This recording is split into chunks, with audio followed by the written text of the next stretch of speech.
Bonjour à tous, la famille OM, j'espère que vous allez bien. On se retrouve aujourd'hui pour une nouvelle vidéo. Donc on va faire l'avant-match Nantes Olympique de Marseille, 4e journée de Ligue 1. On joue demain soir les gars, avant tout le monde. On peut mettre la pression, on peut marquer des points, donc c'est très important. On va parler un petit peu de l'actualité OM, notamment du mercato, etc. Et ensuite on enchaîne cet avant-match. Voilà les gars. Donc pour commencer, je vais faire une dédicace à Mémé. Voilà, Mémé, porte 4 d'Amérique. Voilà ce qu'on m'a dit de dire.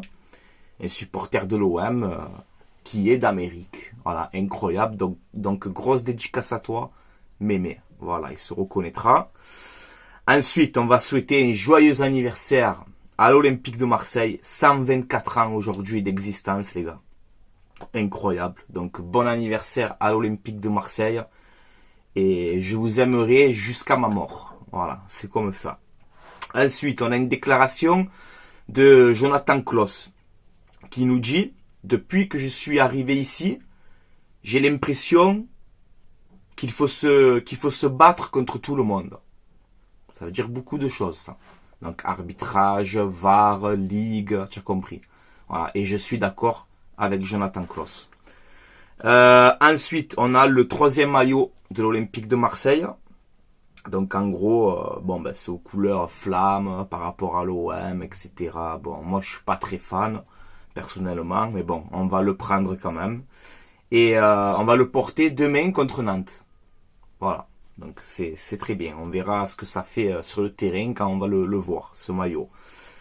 Ensuite, on peut voir aussi que avant d'affronter Nantes, on a Aminarit, Touré et Murillo qui sont absents à l'entraînement. Et plus Kondogbia qui est blessé. Et Pape Gueye suspendu. Voilà. Alors côté mercato, Matteo Guendouzi à la Lazio, je pense que vous l'avez tous vu, c'est officiel. Donc voilà, c'est vrai que je suis un peu dégoûté, on l'a mal vendu. Voilà, moi je le dis. Le prix, il est trop faible pour Matteo Guendouzi. Voilà, c'est mon avis. 13 millions plus des cacahuètes en bonus. Moi, je trouve qu'on aurait pu le vendre plus cher. Surtout qu'il est évalué à 25 millions d'euros, tu vois. Toi, t'en tires à peu près 18. Donc, voilà. Je suis un petit peu déçu pour cette vente.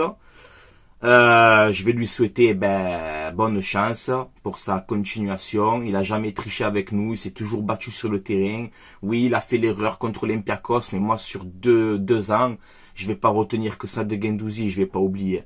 Voilà. Donc je vais pas pleurer parce qu'il part, tu vois. Mais il s'est battu pour l'OM, il a jamais triché avec nous. Donc voilà. On peut voir d'ailleurs qu'il est dégoûté. À ce qu'on lit là. Il est dégoûté de partir, il voulait rester. Voilà. Donc, moi, perso, pour 15-16 millions, là, moi, personnellement, je l'aurais gardé. Voilà. Bon, c'est mon avis. Côté mercato aussi, on a Amavi qui est prêté jusqu'à la fin de la saison à Brest. Donc, il est prêté sans option d'achat. Voilà. Donc, bonne continuation, Jordan Amavi. Et c'est vrai que tu as plus ta place à l'Olympique de Marseille. Désolé les gars, j'ai fait tomber mon téléphone. Attendez les gars, 2 secondes. Les aléas du direct. Voilà, c'est bon, désolé. Unai, on a Brentford maintenant. Un club anglais qui veut Unai, et on aurait apparemment un grand club espagnol aussi sur Unai. Donc Pablo Longoria, en conférence de presse, je vous rappelle, il nous a dit que le départ de Unai n'est pas d'actualité. Il a fermé la porte. Hein. Donc on verra bien ce dossier Unai, on va le suivre. Ensuite on a cette rumeur, Yann M'Vila, qui serait pisté par l'Olympique de Marseille, 33 ans. C'est que des rumeurs, hein. C'est pas officiel du tout. Il y a même Villa, grand talent à l'époque au Stade Rennais. Ensuite, il s'est gâché complet. Je vois pas l'intérêt de remplacer M'Vila 33 ans de remplacer Guendouzi par M'Vila 33 ans, quoi. En fin de carrière. Donc non, je ne valide pas. Si c'est vrai, je ne valide pas. Donc Murillo, vous l'avez vu, arrière droit panaméen, 27 ans, donc c'est officiel. Il a signé, ça sera la doublure de Jonathan Klaus. Voilà, j'ai pas d'avis sur ce joueur, je ne le connais pas, donc ça va être une découverte avec vous. Ensuite, bon, j'ai vu qu'apparemment, il est assez rapide, il marque des buts pour un arrière droit, un joueur très offensif. Mais est-ce que dans le 4-4-2, on a besoin de ce genre de profil-là? Dans le 4-4-2, tu joues à 4 défenseurs, je préfère un mec qui sait défendre, personnellement. Donc on verra bien Murillo. Je sais pas. En tout cas, cette photo, quand il signe son contrat, je passe avec sa fille, je crois. Cette photo, elle est magnifique, cette photo. Voilà, franchement, elle m'a touché, cette photo. Tu vois, c'est la classe. On voit qu'il est content d'être là. Sa fille, tu sais, comme elle regarde le contrat, comme ça, tu vois, je sais pas, j'ai bien aimé cette photo. Et bon, le truc, c'est qu'il est déjà blessé, par contre. Voilà, il est déjà blessé. Il reprendra après la trêve internationale. Voilà. Donc, ça me fait penser un peu à la Mitroglou, quoi. Tu recrutes un mec blessé. Bon, je le connais pas, je vais pas juger. On verra bien. Ensuite, on a Malang Sarr qui est libre. L'ancien joueur de Nice, il peut jouer défenseur central, il peut jouer arrière gauche. Là, il est à Chelsea, ils vont le libérer. Voilà. Donc, est-ce que l'OM ne devrait pas tenter le coup? À vous de me dire en commentaire. On voit que l'OM serait d'accord avec Meïté, le défenseur de Lorient, 21 ans, donc on serait d'accord avec lui. Par contre, il faut que Isaac Touré accepte d'être transféré définitivement à Lorient. C'est là que ça coince un peu, il y a des négociations, mais on nous dit qu'apparemment Touré serait intéressé pour aller à Lorient. Voilà, donc écoute, on verra bien, on sait qu'il y a beaucoup de clubs sur Touré, donc c'est pas encore officiel. Le troisième gardien, Simon, normalement, va rester à l'Olympique de Marseille. Lui qu'on a annoncé prêté de partout. Là, finalement, on nous dit que l'OM devrait le conserver. Voilà. Ensuite, on a eu cette rumeur. Le milieu central de Braga, Al Mousrachi. Je sais pas si c'est comme ça que ça se prononce. 27 ans, il joue à Braga. On a une offre apparemment qui doit se faire de la part de l'OM. Alors, ça a été démenti par la Minute OM, vous savez que je regarde beaucoup leur info, ça a été démenti, comme quoi il n'y a rien du tout avec lui, alors que là on te dit qu'on va faire une offre. Donc voilà, je n'en sais rien du tout. Pas très emballé, honnêtement, pas très emballé, voilà. Ensuite on a eu bien la confirmation, comme quoi Eden Hazard a été proposé à des clubs français, et notamment à l'Olympique de Marseille. Mais voilà, le joueur préfère arrêter sa carrière, normalement. Donc c'est normal, physiquement il est KO, c'est vraiment dommage pour Eden Hazard. Ensuite, pour l'avant-match, les gars, Nantes Olympique de Marseille, donc c'est demain à 21h sur Prime Video. On peut voir qu'il y a 1000 supporters marseillais, normalement, qui vont faire le déplacement. Donc c'est bien, on a nos supporters avec nous. Ensuite, on peut voir les 5 dernières confrontations entre Nantes et l'OM, que ce soit domicile ou à l'extérieur.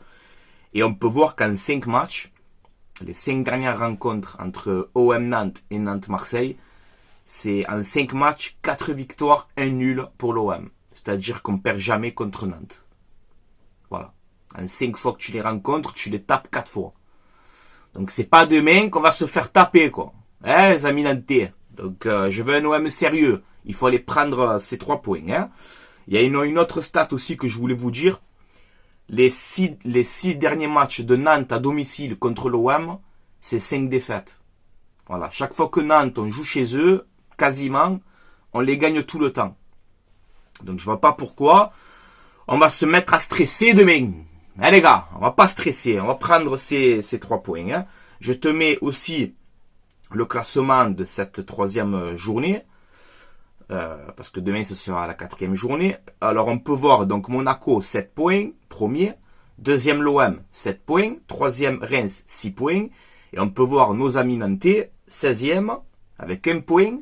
En 3 matchs, c'est 2 défaites, 1 match nul, donc ils ont encore jamais gagné cette saison. C'est pas contre nous que ça va arriver, hein. Et on peut voir surtout que c'est 1 but marqué en 3 matchs et 4 buts encaissés. Là, ils ont fait un gros match contre Monaco le week-end dernier où ils ont fait 3-3. Sinon, je veux dire, Nantes, les gars, entre nous, c'est faible. On ne doit pas galérer demain contre Nantes. Tu vois? On ne doit pas galérer. Mais comme je vous le dis tout le temps, comme d'habitude, tu le sais avec moi, Il n'y a pas de petites équipes et je sous-estime des gains, tu vois.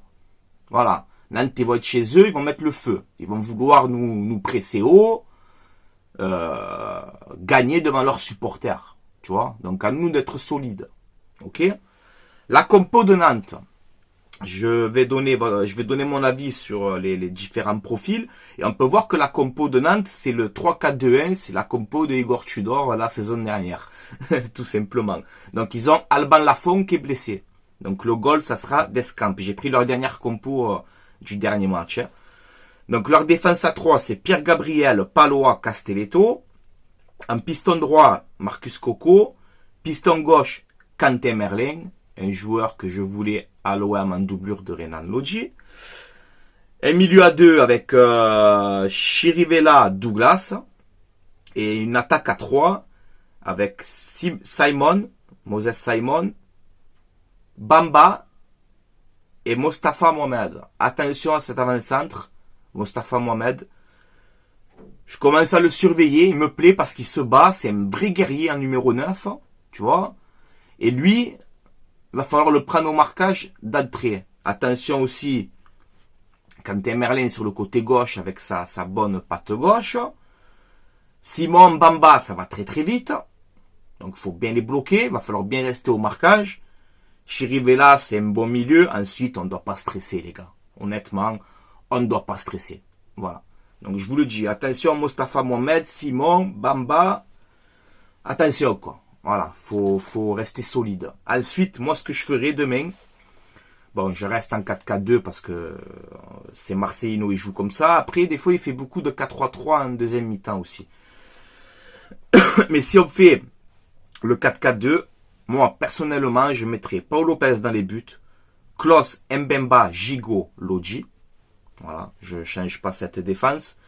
Ismail Assar, milieu droit. À gauche, j'ai beaucoup hésité. Comme on a vu tout à l'heure, comme je vous ai dit, Harit absent à l'entraînement, etc. Donc je ne sais pas dans quel état physique se trouve Amin Harit et Unai sur le côté gauche. Moi je trouve que c'est du gâchis total.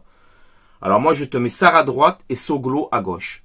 Voilà, je mets Soglo à gauche, justement pour avoir cet équilibre sur le côté. Parce que Soglo, offensivement, il est capable de t'apporter quelque chose, comme contre Metz, il a marqué, etc. Après, il te faisait des centres un peu au troisième poteau. Donc, si demain, je te mets, Soglo, tu vois, tu t'appliques sur les centres, Mignon. Tu vois, prends ton temps. Quand tu centres, lève la tête, tranquille, ça va bien se passer.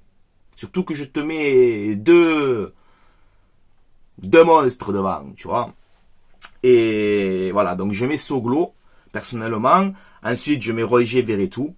Voilà, alors j'ai hésité à mettre Unai dans ce poste axial qu'on veut voir tous. Mais moi, Unai, je préfère dans un 4-2-3-1 en numéro 10 ou quoi, mais dans un 4-4-2 comme ça, à plat, je ne sais pas si Unai est capable de faire des efforts défensifs et d'aller récupérer des ballons. Ça, je suis pas sûr du tout. Donc, je laisse Roger Verretou. Et devant, je mets Aubameyang, Vitinha. Vitinha, demain, il faut qu'il soit titulaire. Donc je mets Iliman Ndiaye sur le banc. Parce qu'on le voit en ce moment, c'est compliqué. Voilà, je pense qu'il a un petit peu la pression, etc. Iliman Ndiaye. Donc je le ferai un peu souffler et je le ferai rentrer. Pour voir ce qu'il peut m'apporter quand il rentre. Voilà. Après, bien sûr, si Iliman Ndiaye, hop, petit à petit, il remonte son niveau. On sait qu'il a pris un préparateur physique personnel. Donc il est en train de se... Je pense qu'il a trop d'émotions là, Iliman Ndiaye. Il veut trop bien faire. On a vu contre Brest, je crois, quand il est sorti, tête baissée, il était comme ça sur le banc, il était dégoûté. Iliman Ndiaye, c'est rien, t'inquiète pas, ça va le faire. Moi, j'ai confiance, je sais que tu vas réussir. Si je te mets sur le banc, c'est pas pour te punir. Au contraire, tu vois. Donc voilà, moi je mettrai Aubameyang avec Vitinha devant. Voilà les gars, donc on a fait un petit peu le tour. Il y a eu aussi, vite fait, je crois qu'il y a eu la liste de Didier Deschamps. Bon, il n'y a aucun joueur de l'OM. Voilà. Tu aurais pu prendre un Klose qui fait un bon début de saison. Tu aurais pu prendre un Rongier, ça fait longtemps qu'on le demande, tu vois. Après, est-ce que aussi Rongier a le niveau de l'équipe de France? Je sais pas. Personnellement, en vrai, qu'ils prennent des joueurs de l'OM, oui ou non, franchement, je m'en fous. Voilà, je vous dis la vérité. Ça me fait ni chaud ni froid. Voilà. Donc voilà les gars, maintenant comme d'habitude, à vous de me dire en commentaire ce que vous en pensez. Donc des actus mercato, là c'est la dernière ligne droite les gars.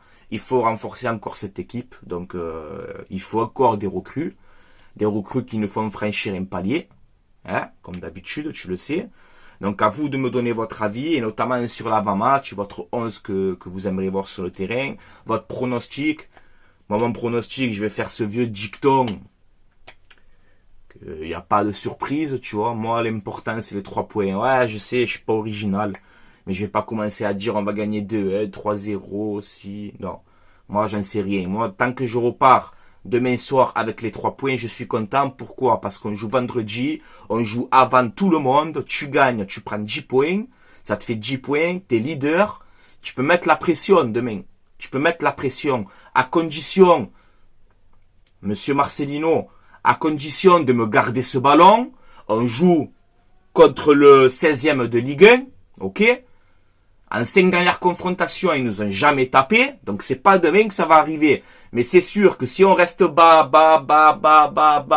on leur laisse le ballon, et après on part en contre-attaque, ouais, ça peut marcher, mais attention les vagues que tu peux te prendre aussi. Je t'ai dit avec le Mostafa Mohamed qui est solide, c'est un neuf qui se bat, avec les Simon, les Bamba, etc. Les Marcus Coco sur le côté, ça peut aller très très vite. Si tu laisses le ballon au Nantais, c'est pas normal.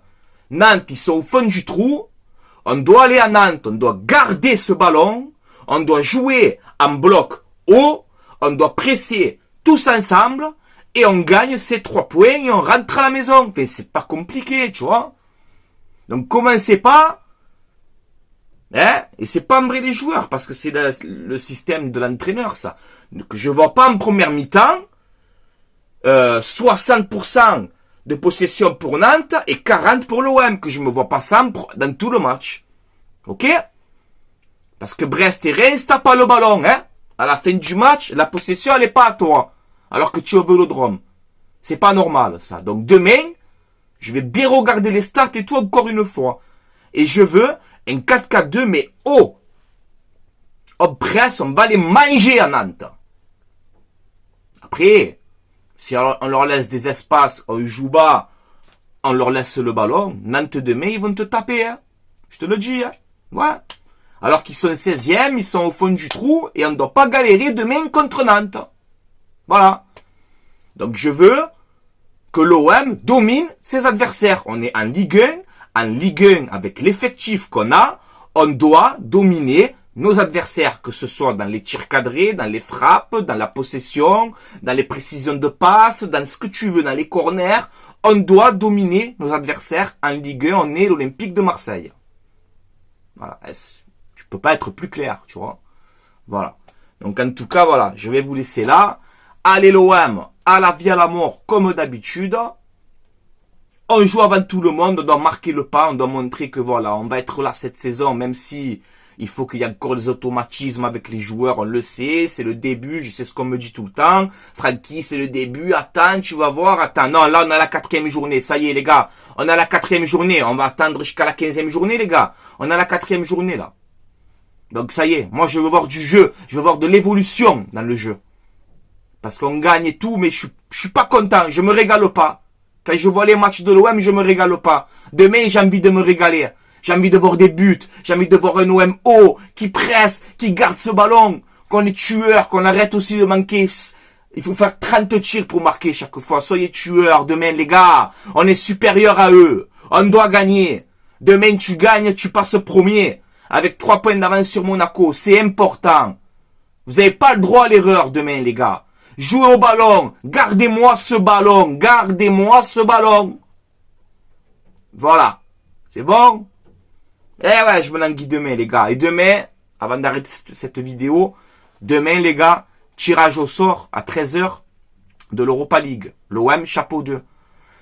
Donc demain, ce qu'on va faire, c'est que après Nantes-Marseille, je ferai le débrief du match en espérant la victoire, en espérant du beau jeu, en espérant voir un OM solide. Hein? Et on parlera du tirage au sort de l'Europa League. Donc demain, après le match, voilà, je vous ferai le débrief plus l'Europa League, les gars. En espérant un bon groupe et Et ne pas sous-estimer cette compétition. Aucun club français ne l'a gagné. Ok? Donc, si on peut être encore une fois à jamais les premiers entre clubs français à remporter cette compétition, l'Europa League, moi je signe tous les jours. Voilà. Donc, je me languis aussi le tirage au sort. Voilà les gars, bon ben je vais vous laisser là. C'était Franky Foot. N'hésitez pas à réagir en commentaire, que tu sois supporter de n'importe quel club, tu le sais. Tant que c'est dans le respect, on débat, il n'y a pas de problème. Voilà, n'hésitez pas aussi à vous abonner si vous aimez ce que je fais. Ça donne de la force, ça fait plaisir les gars. C'est gratuit. Si vous voulez, vous le faites. Si vous voulez pas, vous le faites pas. Vous faites comme vous voulez. Et voilà, on se donne rendez-vous demain soir pour le débrief du match Nantes Olympique de Marseille. On gagne, on passe premier. Je veux les 3 points. Point final. Allez les gars, ciao ciao, portez-vous bien. Allez l'OM, à la vie à la mort.